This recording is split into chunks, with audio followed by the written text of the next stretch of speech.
Então, continuando, a nossa memória auditiva, ela é muito forte, muito importante. Prova disso é que até hoje existem os contadores de história. Nas escolas, normalmente, os professores, eles não abrem mão desse momento de contar histórias.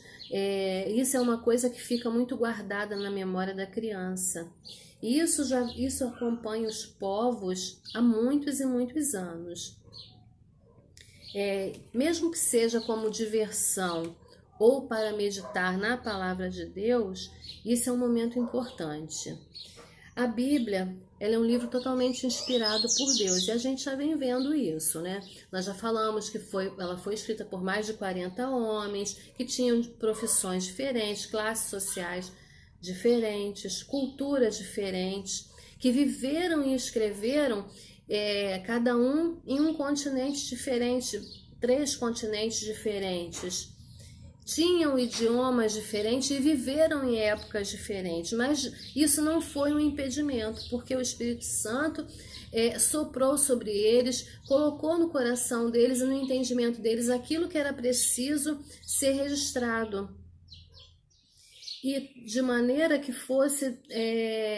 que ficasse tudo de forma harmoniosa. E a prova disso, como a gente já falou na última aula, é que o próprio Jesus, ele faz referência lá no Novo Testamento a textos do Antigo Testamento. Na sua forma original, a Bíblia, ela não continha essas divisões de textos, capítulos, versículos, não havia essa pontuação, vírgula, parágrafos, não havia nada disso. Era uma história que era contada e num primeiro momento, até pela questão da língua falada naquele período, não tinha essa questão de pontuação, não tinha nada disso. Com o tempo, foi surgindo a necessidade de ter essa divisão de capítulos e versículos. Por quê? Essa divisão, primeiro, ela foi criada para facilitar a leitura do homem, a memorização e a localização dos versículos. Imagine você localizar num livro dessa grossura, com 500, com vários livros agrupados, várias histórias, você localizar um determinado texto, né, se não tivesse nenhuma marcação, não tivesse nenhuma divisão nesse livro. Seria impossível. Então, esses homens se reuniram e começaram a imaginar formas de facilitar o nosso trabalho, de facilitar a nossa leitura. Porque eles entendiam que futuramente, como é que as pessoas, como é que os homens vão começar a evangelizar, a fazer missões, a falar publicamente a respeito desse livro, se não tiver um mecanismo que facilite o trabalho deles. Então, eles começaram a pensar nisso. Houve um homem, um cardeal dominicano, Hugo Sanchez, que está na apostila de vocês, que no período de 1445 a 1551, ele e o Rabi Natan resolveram dividir a Bíblia em versículos e capítulos também. E para a gente entender um pouquinho melhor isso, a Bíblia ela vai apresentar, às vezes, linguagens figuradas em algumas partes. E o próprio Jesus ele vai usar isso, ele vai falar de forma figurada várias vezes. Um exemplo são as parábolas, né, que ele começa a falar de forma figurada, mas sempre que fala de forma figurada, ele usa elementos que o povo, os hebreus, eles vão ao ler, eles vão entender perfeitamente aquilo que está sendo falado. Do que se trata, do que Jesus quer falar, do que trata aquele texto. Uma prova disso é o livro de Apocalipse, que é um livro com muita simbologia, e os hebreus, ao lerem esse livro de Apocalipse, eles não têm a menor dificuldade de entender, de saber do que se trata, né? É comum, por exemplo, a gente encontrar na Bíblia também figuras de antropopatismo. Algumas coisas vão ser faladas aqui nessa apostila que para vocês que estão começando agora vão ter uma certa dificuldade de associar, porque ainda não tiveram aula de teologia sistemática 1 e 2, então isso aí já foi falado em outras aulas, tá? Mas eu vou dar uma pincelada rápida para vocês poderem ter uma ideia. Figuras de antropopatismo, que é o ato de atribuir sentimentos a Deus, como por exemplo, quando o autor vai falar sobre a ira de Deus, sobre o momento em que Deus se arrependeu de ter criado o homem. Isso são coisas que, mas Deus não se arrepende, isso é uma figura de linguagem, é uma coisa que o autor vai usar para atribuir sentimentos a Deus, de maneira que fique claro para a gente, que a gente possa entender aquele sentimento. Vai usar também antropomorfismo, que é o ato de atribuir formas humanas a Deus. Ninguém nunca viu Deus, ninguém sabe como Deus é. Mas o autor, ele vai usar essas figuras para facilitar o nosso entendimento. Por exemplo, os olhos de Deus, as mãos de Deus, não é? Isso para a gente poder, na leitura, interpretar de uma forma melhor, fazer uma associação de imagens. O vocábulo escritura, ele existe para descrever a revelação mais clara e infalível. Então, vamos lá. A revelação, ela descreve o relacionamento de Deus com a sua criatura, que é o homem. E isso precisa ficar bem claro, isso precisa ser bem explícito, para que não haja dúvidas, tá? Essa revelação escrita, ela tem o objetivo de dar base ao cristianismo e toda a sua doutrina, tá? É a fonte suprema da teologia. Então não tem como a gente estudar teologia sem conhecer a Bíblia. Não tem como a gente estudar teologia, estudar a respeito de Deus, se a gente não tiver conhecimento da Bíblia.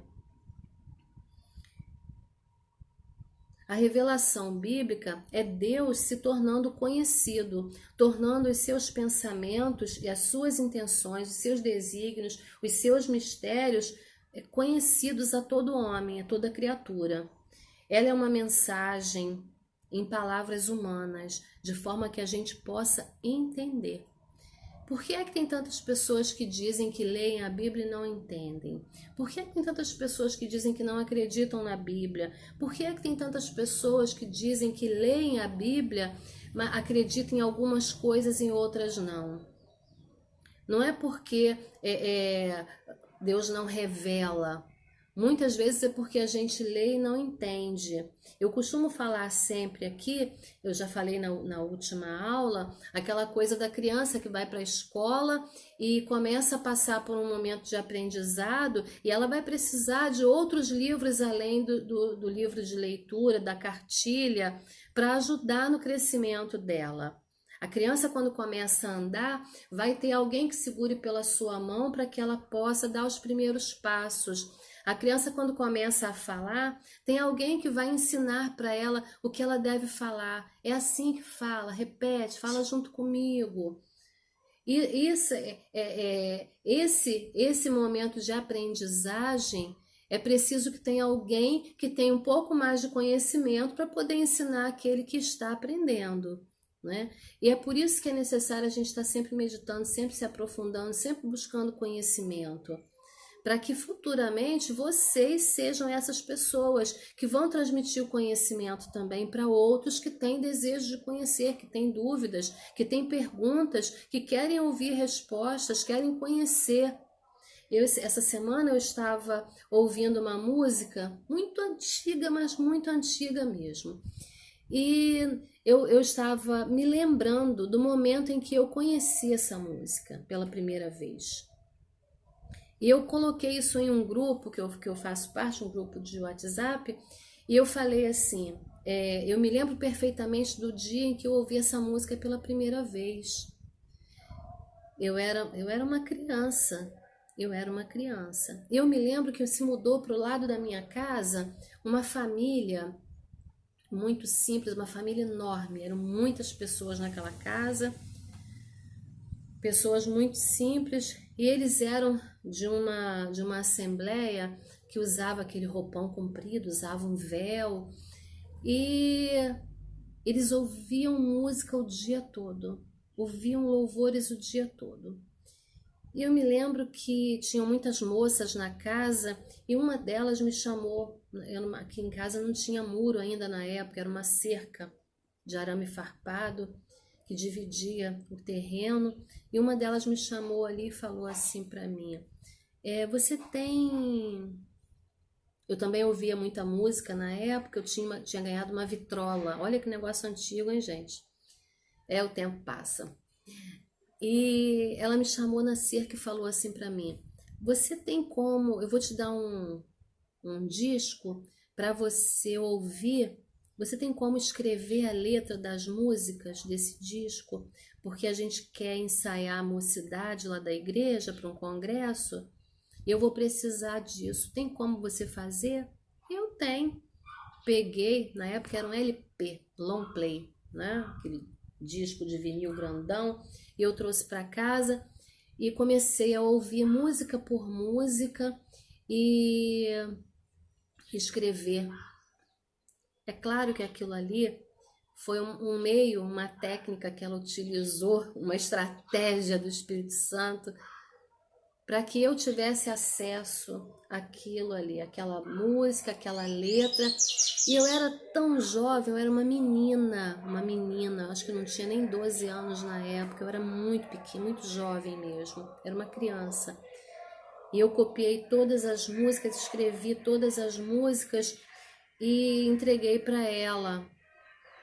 Depois, muito tempo depois, foi que eu fui entender que normalmente os discos de vinil antigamente, eles vinham com a letra da música, geralmente na capa tinha a letra da música, ou às vezes vinham com uma folha dentro da capa do disco, com as letras das músicas todas impressas ali. Eu não sabia disso e eu achava que eu estava fazendo uma grande coisa, ajudando. Mas foi a maneira que ela encontrou de me evangelizar. Naquele exato momento, aquilo ali não teve fruto nenhum. Não teve resultado nenhum. Mas aquilo ficou na memória. Aquilo que eu ouvi, aquilo que eu li, aquilo que eu escrevi, eu nunca mais esqueci. O tempo passou e vira e mexe eu volto com aquela memória. Eu me recordo daquela música. E eu compartilhei em um grupo. E é importante a gente ver que talvez se eu tivesse apenas lido, eu não teria memorizado da maneira como eu memorizei, ouvindo.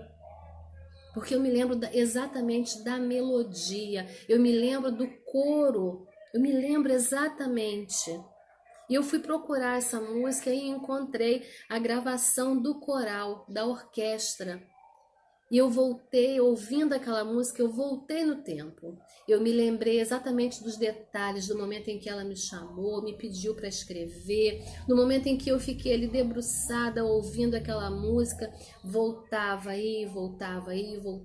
para poder escrever a letra da música. Era um LP com várias músicas e eu escrevi todas elas. Tá? Então a memória auditiva, ela é muito importante.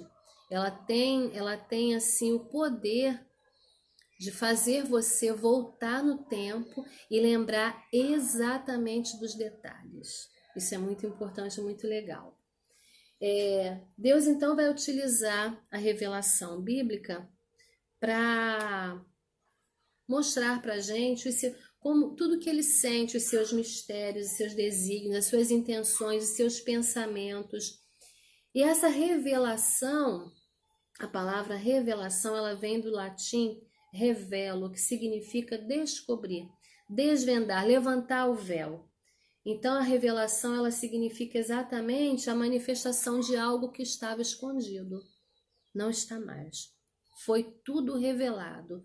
Tudo que tinha para ser revelado a nós foi revelado através da Bíblia. Tudo. E Paulo vai dizer que se aparecer algum anjo diante de vocês trazendo mais alguma revelação, não aceite. Não aceite. Tudo que tinha para ser revelado foi revelado na Bíblia.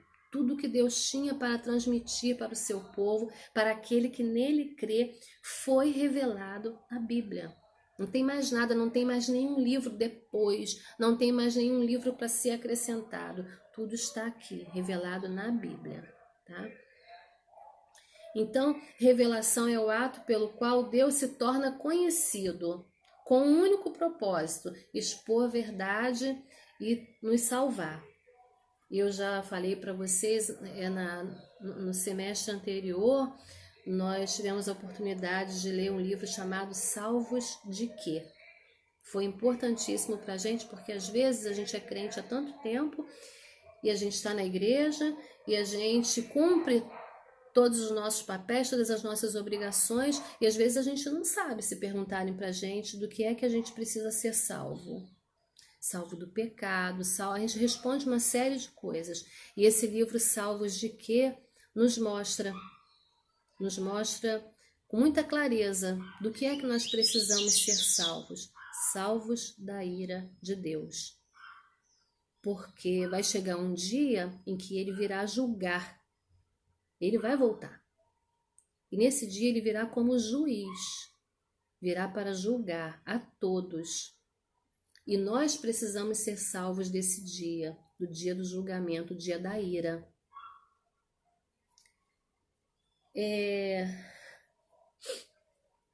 Revelação é o ato pelo qual Deus faz com que alguma coisa fique perfeitamente clara e entendida. Mas, como o nosso coração é duro e teimoso, não é? A gente fica aumentando ainda mais o castigo, segundo Romanos 2,5. Lembra daquele momento em que Paulo perseguia os cristãos? Ele fazia tudo aquilo achando que estava certo. Mas o texto bíblico vai dizer que ele pediu cartas aos oficiais, aos sacerdotes principais e foi atrás dos cristãos, perseguindo eles. Ele respirava ares de conspiração, ele desejava caçá-los como se fossem animais. E chega no meio do caminho para Damasco, Deus se revela para ele. Ele vê uma grande luz, cai no chão e fica prostrado. E ele ouve uma voz: Paulo, Paulo, por que me persegues? E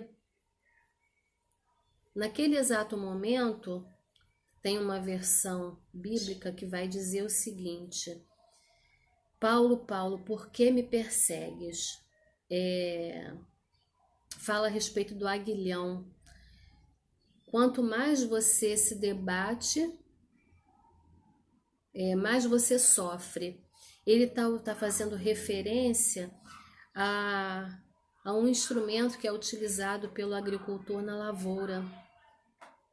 E é muito conhecido, é uma figura de linguagem muito conhecida pelos hebreus, por todos da região, que era um instrumento utilizado para arar o terreno. O aguilhão, o lavrador colocava os animais, os bois juntos, aparelhados, para puxar o arado, né? Só que alguns animais, eles são mais difíceis de serem domados, de serem domesticados, são mais rebeldes, mais duros, que era o caso de Paulo. Ele não se rendia de maneira nenhuma, ele ouvia, mas ele não acreditava, ele era endurecido, difícil. Então, esse texto está falando a respeito disso, daquele homem endurecido, aquele homem difícil, que ouve, mas não abre o coração. Então, ele está dizendo, quanto mais você luta, mais você sofre. Porque o animal, quanto mais ele rejeita o jugo, a carga, o trabalho, as orientações do agricultor, mais ele vai sofrer. porque o agricultor quer que ele siga numa direção, que ele siga num determinado ritmo, e ele não quer fazer do jeito que o agricultor ordena, ele quer fazer do jeito dele, no ritmo dele, no tempo dele. Então esse homem usa o aguilhão, que é um instrumento pontiagudo de ferro, para cutucar aquele animal, aquele boi selvagem, teimoso, duro, difícil. Ele vai lá e catuca, ele espeta o animal com aquele instrumento pontiagudo. E quando ele leva aquele espetão, ele percebe que tem alguém que é mais do que ele, alguém que está acima dele, e que ele tem que se curvar, ele tem que obedecer. Eu não era nem para estar falando sobre isso aqui, mas isso me veio à memória agora, e às vezes a gente fica lutando contra a vontade de Deus, fica lutando contra as revelações, contra os desígnios de Deus, e a gente só sofre, só aumenta o nosso período, o nosso tempo de angústia, de espera, de sofrimento, dificulta as coisas. Quando se a gente se render, é muito mais fácil. Então, quanto mais o animal resistia ao trabalho, quanto mais o animal queria fazer prevalecer a vontade dele, mais ele era alfinetado, espetado, e isso causava sofrimento e dor, até que ele se acostumava ao trabalho, e aí ele já fazia do jeito que o dono queria e não resistia mais. Então, Jesus vai falar isso para Paulo. Olha só, quanto mais você resiste, mais você vai sofrer. É nesse exato momento em que Paulo se rende. Paulo se rende. Quem está em volta dele não percebe o que está acontecendo, não ouve a conversa entre ele e aquela luz que se apresenta para ele, mas sabe que está acontecendo alguma coisa. Quando Paulo se levanta, ele não tem visão. É o período em que ele fica no seu introspecto, ele fica olhando para dentro dele, né? Ele fica um tempo olhando para dentro dele, analisando quem ele é, tudo que ele tem feito, tudo que ele tem vivido. Ele começa a pensar naquela experiência que ele teve. É um momento em que ele não vê mais nada. É um momento preparado por Deus para que ele pudesse analisar-se. Amém. É só até aqui mesmo, né? Não tem muita coisa para falar além disso, não, porque aí a gente já vai entrar numa ministração. Revelação é o ato que Deus se revela ao homem. E revelação é também a explicação de uma grande verdade divina. E o salmista vai dizer lá no Salmo 119 que a revelação das suas palavras esclarece e dá entendimento até aos mais simples. É a operação divina que comunica ao homem fatos que a razão humana não consegue entender. É por isso que muitas das vezes as pessoas leem a Bíblia e não entendem. É preciso que Deus se revele, é preciso que o Espírito Santo traga revelação, traga entendimento. Amém? Vamos falar um pouquinho a respeito desse livro na página 20 também. Vamos lá. Na página 20, nós vamos começar falando a respeito do surgimento dos primeiros equipamentos gráficos para escrita à mão. A gente já falou sobre o papiro, falamos sobre os primeiros momentos da escrita. A Bíblia vai falar diversas vezes sobre o papiro, no livro de Êxodo, no livro de Jó. Alguns textos vão falar sobre o junco. Vai falar a respeito de... A gente não vai encontrar na Bíblia esse termo Bíblia. A gente não vai encontrar, a não ser na capa. A primeira vez que esse título foi aplicado, esse termo foi aplicado por um homem chamado João Crisóstomo. Foi um grande reformador de Constantinopla, lá no período de 398 a 404 depois de Cristo.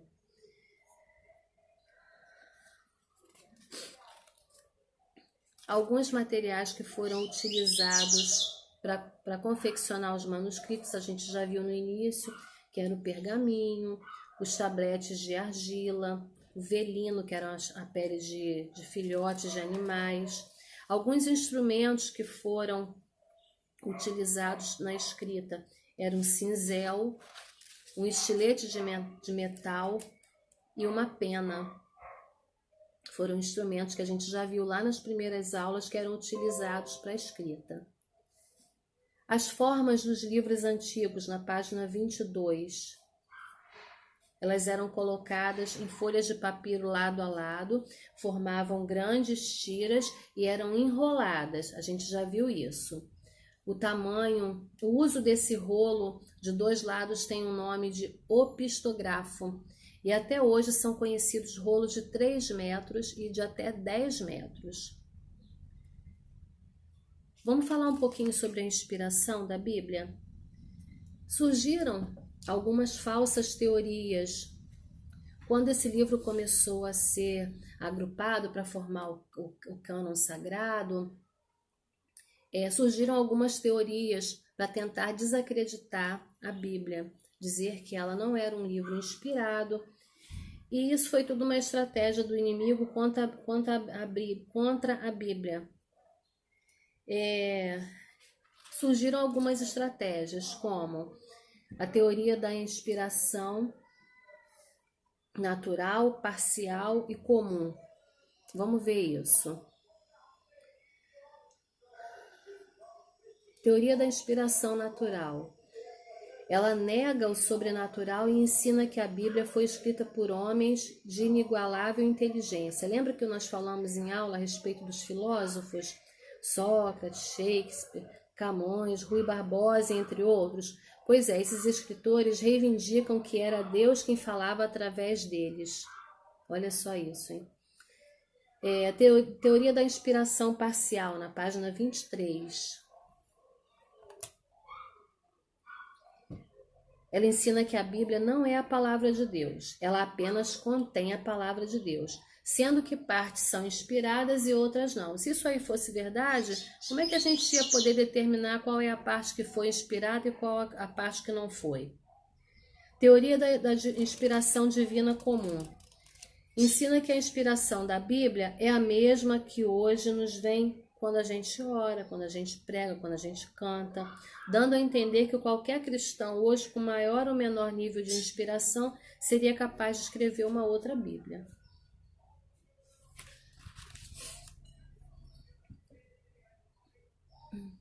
A teoria correta da inspiração divina da Bíblia ensina que todas as partes são igualmente inspiradas. Os escritores eles não funcionam como robôs, mas sim como uma poderosa operação do Espírito Santo que os capacitou com seus próprios vocábulos para escreverem a palavra de Deus. Essa teoria é chamada de inspiração plena ou verbal. É impossível explicar como foi que Deus agiu no homem. A gente entende apenas que foi um mistério glorioso e perfeito, entrosando o Espírito Santo e o homem. Existem também outras teorias que a gente não abordou aqui nessa apostila, mas que eu vou falar para vocês, e se vocês quiserem anotar, fiquem à vontade. A teoria do ditado, segundo a qual teria comunicado ideias e palavras aos escritores bíblicos que escreviam exatamente o que haviam recebido em suas mentes. Essa teoria foi abandonada no final do século XIX.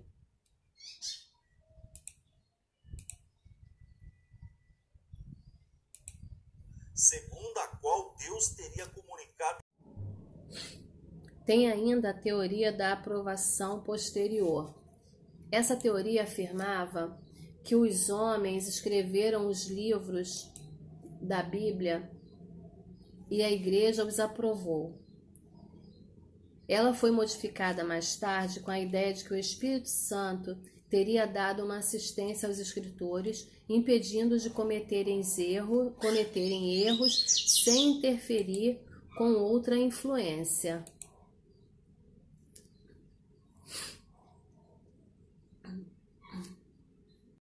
Uma outra teoria é da inspiração formal e não material, que afirmava haver Deus inspirado o conteúdo das Escrituras e não a expressão verbal.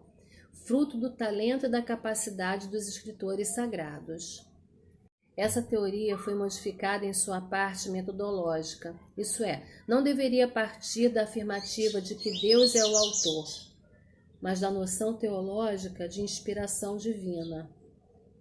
Enfim, o estudo da Bíblia é o ponto de partida básico para se refletir sobre a inspiração divina, o que é Deus operando para produzir um efeito concreto, que é a Bíblia.